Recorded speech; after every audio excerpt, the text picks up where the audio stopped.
Tanggal 11 Juli hari ke-193.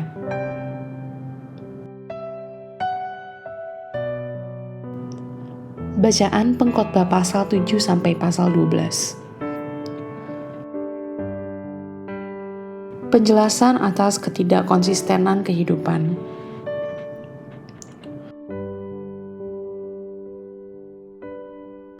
Garis besar, bila terpisah dari Allah, maka apa yang akan Anda lakukan? Anda memiliki dan juga keadaan kita, Anda akan menjadi suatu kesia-siaan. Orang baik diperlakukan seolah-olah mereka adalah orang jahat. Pasal 8 ayat 14. Satu orang berdosa dapat menghancurkan pekerjaan banyak orang. Pasal 9 ayat 18. Moral yang baik serta karakter yang lurus tampaknya tidak menghasilkan apa-apa. Tetapi sekali lagi, perspektif Tuhan mengubah kesia-siaan menjadi suatu yang berarti. Walaupun orang yang berdosa dan yang berbuat jahat 100 kali hidup lama, namun aku tahu bahwa orang yang takut akan Allah akan beroleh kebahagiaan, sebab mereka takut terhadap hadirat-Nya. Pasal 8 ayat 12. Bersukarialah hai pemuda dalam kemudaanmu, biarlah hatimu bersuka pada masa mudamu, dan turutilah keinginan hatimu dan pandangan matamu, tetapi ketahuilah bahwa karena segala hal ini Allah akan membawa engkau ke pengadilan. Pasal 11 ayat 9.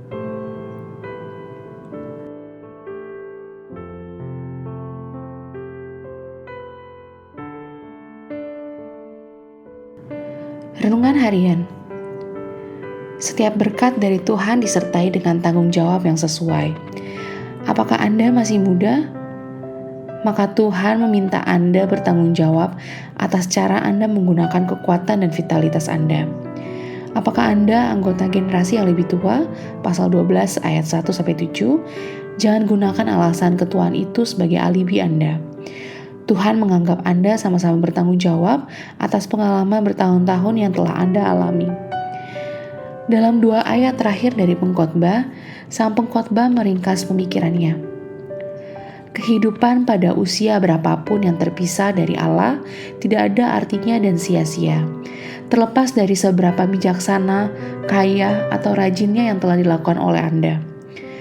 Harta duniawi tidak pernah dapat mengisi kekosongan yang Allah inginkan untuk mengisi hidup Anda.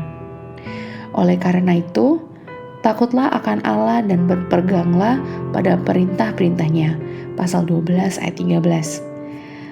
Analisislah kehidupan Anda sesuai dengan apa yang Anda lakukan, miliki, dan jalani. Apakah Allah merupakan fokus dari kegiatan Anda? Apakah Tuhan lebih penting daripada milik Anda? Apakah Tuhan adalah pusat keberadaan Anda? Jika tidak, perubahan apa yang perlu Anda lakukan hari ini?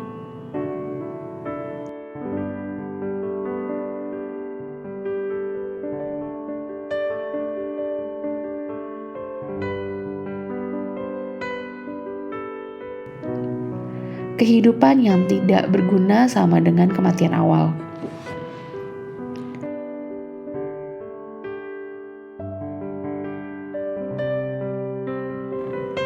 Pendalaman. Kebijaksanaan dan kebijaksanaan yang lebih besar. Pengkhotbah pasal 8 ayat 17. Salomo dikatakan sebagai orang paling bijak di bumi. 1 Raja-Raja pasal 10 ayat 23-24. Namun dia mengakui betapa terbatas hikmatnya. Pengkhotbah pasal 8 ayat 17. Ratu Sheba datang sangat jauh untuk mendengar kebijaksanaan Salomo.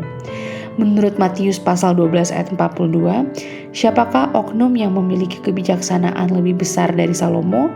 Seberapa jauh Anda akan mendengarkannya?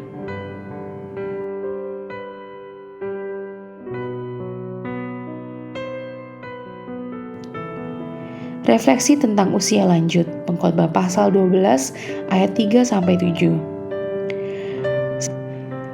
Misalnya ia menulis tentang kaki yang gemetar karena usia, bahu yang membungkuk, gigi yang berhenti menggiling, dan mata yang melihat samar. Terlepas dari pandangan negatif pengkhotbah, usia tua memang memiliki manfaatnya. seperti pengalaman dan kebijaksanaan.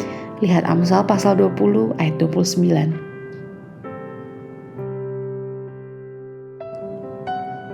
Amin. Tuhan Yesus memberkati.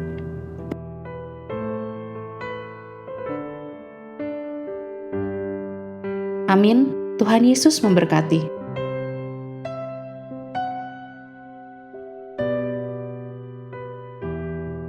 Pengkhotbah pasal 7. Hikmat yang benar. Nama yang harum lebih baik daripada minyak yang mahal, dan hari kematian lebih baik daripada hari kelahiran. Pergi ke rumah duka lebih baik daripada pergi ke rumah pesta, karena di rumah dukalah kesudahan setiap manusia. Hendaknya orang yang hidup memperhatikannya. Bersedih lebih baik daripada tertawa, karena muka muram membuat hati lega. Orang berhikmat senang berada di rumah duka, tetapi orang bodoh senang berada di rumah tempat bersukaria. Mendengar hardikan orang berhikmat lebih baik daripada mendengar nyanyian orang bodoh. Karena seperti bunyi duri terbakar di bawah kuali, demikian tertawa orang bodoh. Ini pun sia-sia.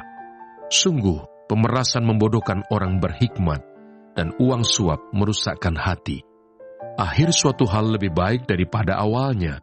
Panjang sabar lebih baik daripada tinggi hati. Janganlah lekas-lekas marah dalam hati, karena amarah menetap dalam dada orang bodoh. Janganlah mengatakan, mengapa zaman dulu lebih baik daripada zaman sekarang? Karena bukannya berdasarkan hikmat engkau menanyakan hal itu. Hikmat adalah sama baiknya dengan warisan, dan merupakan suatu keuntungan bagi orang-orang yang melihat matahari. Karena perlindungan hikmat adalah seperti perlindungan uang, dan beruntunglah yang mengetahui bahwa hikmat memelihara hidup pemilik-pemiliknya. Perhatikanlah pekerjaan Allah. Siapakah dapat meluruskan apa yang telah dibengkokkannya? Pada hari mujur bergembiralah, tetapi pada hari malang ingatlah bahwa hari malang ini pun dijadikan Allah, seperti juga hari mujur, supaya manusia tidak dapat menemukan sesuatu mengenai masa depannya. Dalam hidupku yang sia-sia, aku telah melihat segala hal ini. Ada orang saleh yang binasa dalam kesalehannya. Ada orang fasik yang hidup lama dalam kejahatannya. Janganlah terlalu saleh. Janganlah perilakumu terlalu berhikmat. Mengapa engkau akan membinasakan dirimu sendiri? Janganlah terlalu fasik. Janganlah bodoh. Mengapa engkau mau mati sebelum waktumu? Adalah baik kalau engkau memegang yang satu dan juga tidak melepaskan yang lain. Karena orang yang takut akan Allah luput dari kedua-duanya. Hikmat memberi kepada yang memilikinya lebih banyak kekuatan daripada 10 penguasa dalam kota. Sesungguhnya di bumi tidak ada orang yang saleh, yang berbuat baik dan tak pernah berbuat dosa. Juga janganlah memperhatikan segala perkataan yang diucapkan orang, supaya engkau tidak mendengar pelayanmu mengutuki engkau. Karena hatimu tahu bahwa engkau juga telah kerap kali mengutuki orang-orang lain. Pengejaran hikmat yang mengecewakan. Kesemuanya ini telah kuuji untuk mencapai hikmat. Kataku, aku hendak memperoleh hikmat, tetapi hikmat itu jauh daripadaku. Apa yang ada itu jauh dan dalam, sangat dalam. Siapa yang dapat menemukannya? Aku tujukan perhatianku untuk memahami, menyelidiki dan mencari hikmat dan kesimpulan, serta untuk mengetahui bahwa kefasikan itu kebodohan, dan kebebalan itu kegilaan. Dan aku menemukan sesuatu yang lebih pahit daripada maut, perempuan yang adalah jala, yang hatinya adalah jerat, dan tangannya adalah belenggu. Orang yang dikenan Allah terhindar daripadanya, tetapi orang yang berdosa ditangkapnya. Lihatlah, ini yang kudapati, kata pengkhotbah, sementara menyatukan yang satu dengan yang lain untuk mendapat kesimpulan, yang masih kucari tetapi tidak kudapati. Kudapati seorang laki-laki di antara 1000, tetapi tidak kudapati seorang perempuan di antara mereka. Lihatlah, hanya ini yang kudapati, bahwa Allah telah menjadikan manusia yang jujur, tetapi mereka mencari banyak dalih. Pengkhotbah pasal 8. Pengejaran hikmat yang mengecewakan. Siapakah seperti orang berhikmat, dan siapakah yang mengetahui keterangan setiap perkara? Hikmat manusia menjadikan wajahnya bercahaya, dan berubahlah kekerasan wajahnya. Kepatuhan kepada raja. Patuhilah perintah raja demi sumpahmu kepada Allah. Janganlah tergesa-gesa pergi dari hadapannya. Janganlah bertahan dalam perkara yang jahat, karena ia berbuat apa yang dikehendakinya. Karena titah raja berkuasa, siapakah yang akan mengatakan kepadanya, apakah yang baginda buat? Siapa yang mematuhi perintah, tidak akan mengalami perkara yang mencelakakan. Dan hati orang berhikmat mengetahui waktu pengadilan, karena untuk segala sesuatu ada waktu pengadilan, dan kejahatan manusia menekan dirinya. Sesungguhnya ia tak mengetahui apa yang akan terjadi, karena siapakah yang akan mengatakan kepadanya bagaimana itu akan terjadi? Tiada seorang pun berkuasa menahan angin, dan tiada seorang pun berkuasa atas hari kematian. Tak ada istirahat dalam peperangan, dan kefasikan tidak melepaskan orang yang melakukannya. Pekerjaan Allah tidak dapat diselami manusia. Semua ini telah kulihat, dan aku memberi perhatian kepada segala perbuatan yang dilakukan di bawah matahari, ketika orang yang satu menguasai orang yang lain hingga ia celaka. Aku melihat juga orang-orang fasik yang akan dikuburkan boleh masuk, sedangkan orang yang berlaku benar harus pergi dari tempat yang kudus dan dilupakan dalam kota. Ini pun sia-sia. Oleh karena hukuman terhadap perbuatan jahat tidak segera dilaksanakan, maka hati manusia penuh niat untuk berbuat jahat. Walaupun orang yang berdosa dan yang berbuat jahat 100 kali hidup lama, namun aku tahu bahwa orang yang takut akan Allah akan beroleh kebahagiaan, sebab mereka takut terhadap hadirat-Nya. Tetapi orang yang fasik tidak akan beroleh kebahagiaan, dan seperti bayang-bayang, ia tidak akan panjang umur, karena ia tidak takut terhadap hadirat Allah. Ada suatu kesia-siaan yang terjadi di atas bumi. Ada orang-orang benar yang menerima ganjaran yang layak untuk perbuatan orang fasik, dan ada orang-orang fasik yang menerima pahala yang layak untuk perbuatan orang benar. Aku berkata, ini pun sia-sia. Oleh sebab itu aku memuji kesukaan, karena tak ada kebahagiaan lain bagi manusia di bawah matahari, kecuali makan dan minum dan bersukaria. Itu yang menyertainya di dalam jerih payahnya, seumur hidupnya yang diberikan Allah kepadanya di bawah matahari. Aku memberi perhatianku untuk memahami hikmat dan melihat kegiatan yang dilakukan orang di dunia tanpa mengantuk siang malam. Maka nyatalah kepadaku bahwa manusia tidak dapat menyelami segala pekerjaan Allah yang dilakukannya di bawah matahari. Bagaimanapun juga, manusia berlelah-lelah mencarinya, ia tidak akan menyelaminya. Walaupun orang-orang yang berhikmat mengatakan bahwa ia mengetahuinya, namun ia tidak dapat menyelaminya.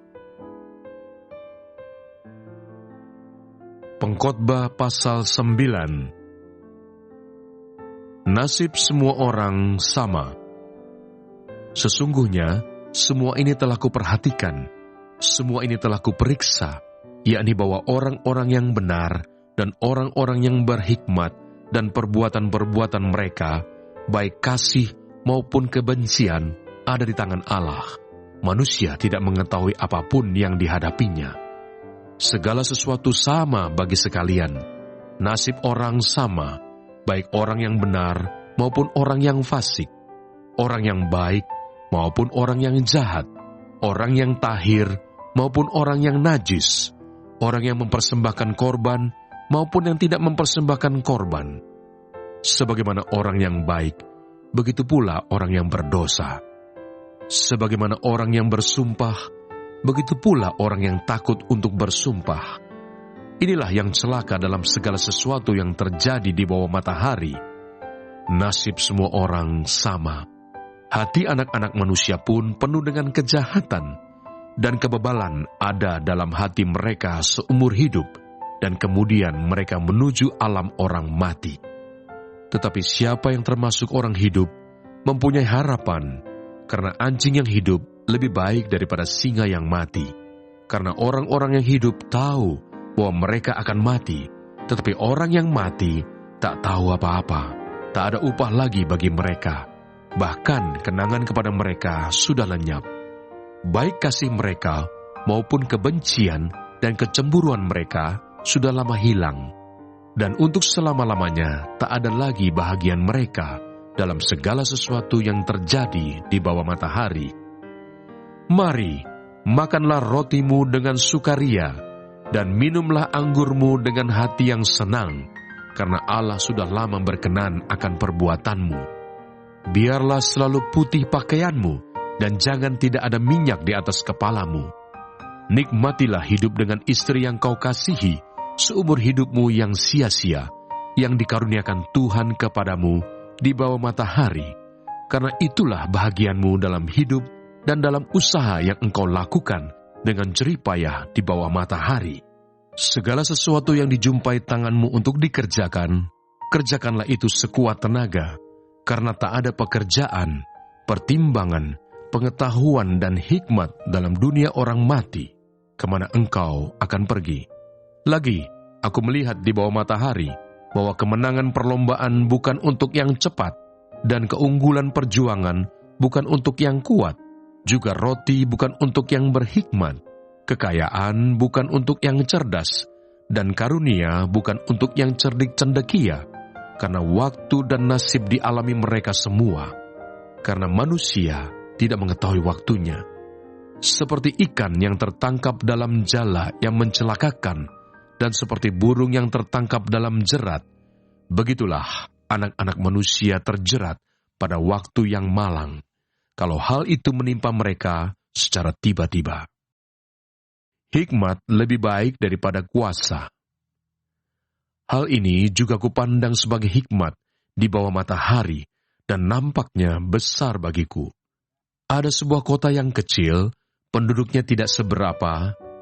Seorang raja yang agung menyerang, mengepungnya, dan mendirikan tembok-tembok pengepungan yang besar terhadapnya. Di situ terdapat seorang miskin yang berhikmat. Dengan hikmatnya ia menyelamatkan kota itu, tetapi tak ada orang yang mengingat orang yang miskin itu. Kataku, hikmat lebih baik daripada keperkasaan, tetapi hikmat orang miskin dihina, dan perkataannya tidak didengar orang. Perkataan orang berhikmat yang didengar dengan tenang lebih baik daripada teriakan orang yang berkuasa di antara orang bodoh. Hikmat lebih baik daripada alat-alat perang, tetapi satu orang yang keliru dapat merusakkan banyak hal yang baik. Pengkhotbah pasal 10. Akibat-akibat kebodohan. Lalat yang mati menyebabkan urapan dari pembuat urapan berbau busuk. Demikian juga sedikit kebodohan lebih berpengaruh daripada hikmat dan kehormatan. Hati orang berhikmat menuju ke kanan, tetapi hati orang bodoh ke kiri. Juga kalau ia berjalan di lorong, orang bodoh itu tumpul pikirannya. Dan ia berkata kepada setiap orang, orang itu bodoh. Jika amarah penguasa menimpa engkau, janganlah meninggalkan tempatmu, karena kesabaran mencegah kesalahan-kesalahan besar. Ada suatu kejahatan yang kulihat di bawah matahari, sebagai kekilafan yang berasal dari seorang penguasa. Pada banyak tempat yang tinggi, didudukan orang bodoh, sedangkan tempat yang rendah, diduduki orang kaya. Aku melihat budak-budak menunggang kuda, dan pembesar-pembesar berjalan kaki seperti budak-budak. Barang siapa menggali lubang, akan jatuh ke dalamnya, dan barang siapa mendobrak tembok, akan dipagut ular. Barang siapa memecahkan batu, akan dilukainya. Barang siapa membelah kayu, akan dibahayakannya. Jika besi menjadi tumpul dan tidak diasah, maka orang harus memperbesar tenaga. Tetapi yang terpenting untuk berhasil adalah hikmat. Jika ular memagut sebelum mantra diucapkan, maka tukang mantra tidak akan berhasil. Perkataan mulut orang berhikmat menarik, tetapi bibir orang bodoh menelan orang itu sendiri. Awal perkataan yang keluar dari mulutnya adalah kebodohan, dan akhir bicaranya adalah kebebalan yang mencelakakan. Orang yang bodoh banyak bicaranya, meskipun orang tidak tahu apa yang akan terjadi, Dan siapakah yang akan mengatakan kepadanya apa yang akan terjadi sesudah dia? Jerih payah orang bodoh melelahkan orang itu sendiri, karena ia tidak mengetahui jalan ke kota. Wahai engkau tanah, kalau rajamu seorang kanak-kanak dan pemimpin-pemimpinmu pagi-pagi sudah makan. Berbahagialah engkau tanah, kalau rajamu seorang yang berasal dari kaum pemuka, dan pemimpin-pemimpinmu makan pada waktunya dalam keperkasaan dan bukan dalam kemabukan.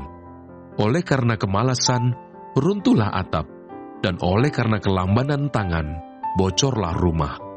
Untuk tertawa, orang menghidangkan makanan. Anggur meriangkan hidup, dan uang memungkinkan semuanya itu. Dalam pikiran pun, janganlah engkau mengutuki raja, dan dalam kamar tidur, janganlah engkau mengutuki orang kaya, karena burung di udara mungkin akan menyampaikan ucapanmu, dan segala yang bersayap dapat menyampaikan apa yang kau ucapkan. Pengkhotbah pasal 11. Pedoman-pedoman hikmat. Lemparkanlah rotimu ke air, maka engkau akan mendapatnya kembali lama setelah itu. Berikanlah bahagian kepada 7, bahkan kepada 8 orang, karena engkau tidak tahu malapetaka apa yang akan terjadi di atas bumi. Bila awan-awan sarat mengandung hujan, maka hujan itu dicurahkannya ke atas bumi. Dan bila pohon tumbang ke selatan atau ke utara, di tempat pohon itu jatuh, di situ ia tinggal terletak. Siapa senantiasa memperhatikan angin, tidak akan menabur. Dan siapa senantiasa melihat awan, tidak akan menuai. Sebagaimana engkau tidak mengetahui jalan angin dan tulang-tulang dalam rahim seorang perempuan yang mengandung, demikian juga engkau tidak mengetahui pekerjaan Allah yang melakukan segala sesuatu. Taburkanlah benihmu pagi-pagi hari, dan janganlah memberi istirahat kepada tanganmu pada petang hari, karena engkau tidak mengetahui apakah ini atau itu yang akan berhasil, atau kedua-duanya sama baik. Terang itu menyenangkan, dan melihat matahari itu baik bagi mata. Oleh sebab itu, jikalau orang panjang umurnya, biarlah ia bersukacita di dalamnya. Tetapi hendaklah ia ingat akan hari-hari yang gelap, karena banyak jumlahnya. Segala sesuatu yang datang adalah kesia-siaan. Nasihat bagi pemuda-pemudi. Bersukarialah, hai pemuda, dalam kemudaanmu. Biarlah hatimu bersuka pada masa mudamu, dan turutilah keinginan hatimu dan pandangan matamu. Tetapi ketahuilah bahwa karena segala hal ini, Allah akan membawa engkau ke pengadilan. Buanglah kesedihan dari hatimu, dan jauhkanlah penderitaan dari tubuhmu, karena kemudaan dan fajar hidup adalah kesia-siaan. Pengkhotbah pasal 12. Nasihat bagi pemuda-pemudi. Ingatlah akan penciptamu pada masa mudamu, sebelum tiba hari-hari yang malang dan mendekat tahun-tahun yang kau katakan, tak ada kesenangan bagiku di dalamnya.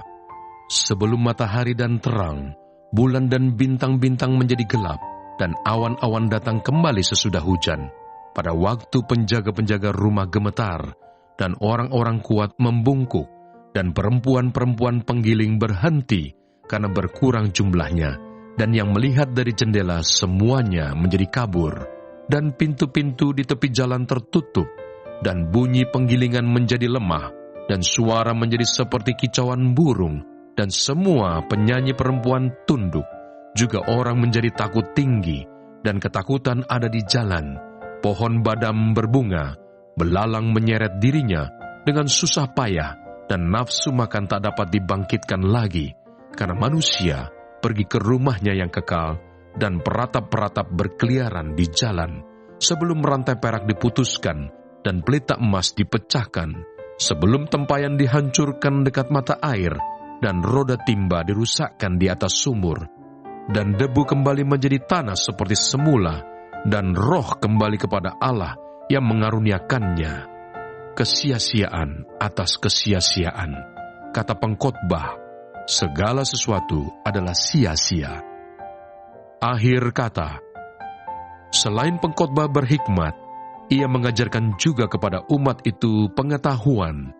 Ia menimbang, menguji, dan menyusun banyak amsal.